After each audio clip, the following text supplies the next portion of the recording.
ஜெயலலிதா வந்து ஒரு பக்கம் தமிழிசை அண்ணாமலை ஹிந்துத்துவ தலைவர் சொல்லிட்டு கோட் பண்ணியிருக்காங்க.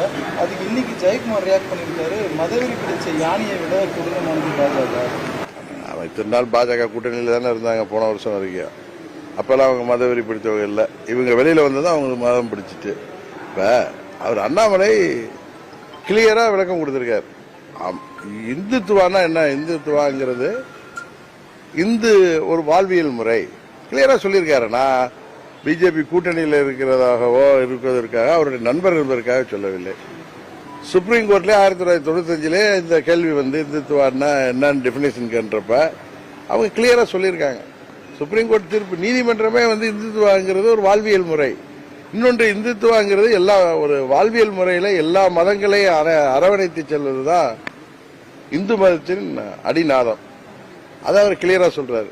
அது மாதிரி 84 அம்மா வந்து 370 காஷ்மீருக்கு வேண்டாம் அதை எடுக்கணும்னு சொல்லி 84 அம்மா ராஜ்யசபா எம்பியா இருந்தப்ப புரட்சி தலைவர் காலத்திலே பேசியதையும் அவர் எவிடன்ஸோட சொல்றாரு. அது போல அம்மா அவர்கள் ராமர் கோயில் கட்டுவதற்கு ஆதரவாக இருந்தார்கள். இந்தியாவில் கட்டாம போய் பாகிஸ்தானில் கட்ட முடியும்னு அம்மா கேட்டாங்க. எல்லாவற்றிற்கும் மீறி அம்மா தெய்வ பக்தி இருக்கவர்கள், அவர்கள் பிறந்த மதத்தின் மீது நம்பிக்கை உள்ளவர்கள். நான் திரும்ப சொல்றேன், தான் பிறந்த மதத்தின் மீது நம்பிக்கை உள்ளவர்கள் தான் மற்ற மதத்தையும் மதிக்க தெரியும். அதனால இவங்க சும்மா திராவிடம், தமிழ் தேசியம் அப்படிலாம் பேசி இளைஞர்களை குழப்ப பார்க்கிறார்கள்.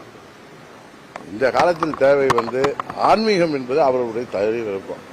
அதுல போய் யாரும் தலையிட வேணாம். இன்னொன்னு, அம்மா வந்து ஒரு இந்துங்கிறத நம்ம எப்படி மறுக்க முடியும்?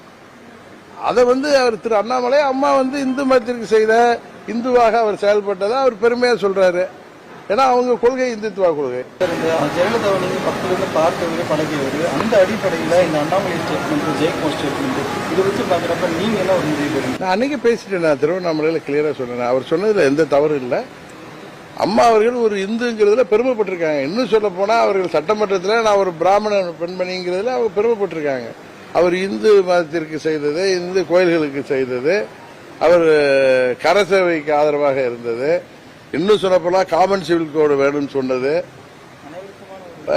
அது இந்தியானா ஒரு நாடு, அதுல வந்து மதத்தை தாண்டி ஒரு நாட்டிற்கு ஒரே சட்டம் வேணும்னு கேட்கறது தப்பில்லை. இந்த மதம் அந்த மதம் இல்லை, எல்லா மதத்துக்கும் பொதுவானவர். அவருடைய பார்வையில அவர் இந்துத்துவ தலைவரா அவர் பாக்குறாரு. அது என்ன தவறு? அம்மா ஒரு மாபெரும் தலைவர்னு அவர் சொல்றத இவர்களுக்கு ஏதோ எங்கேயோ இவர்களுக்கு ஏதோ பிரச்சனை இருக்குன்னு தான் நான் பாப்பேன். ஜெயக்குமார் பேசுறதெல்லாம் பெருசா எடுத்துக்காது. இதே ஜெயக்குமார் எப்படி வேணாலும் பெல்ட் அடிப்பார் காலத்தில்.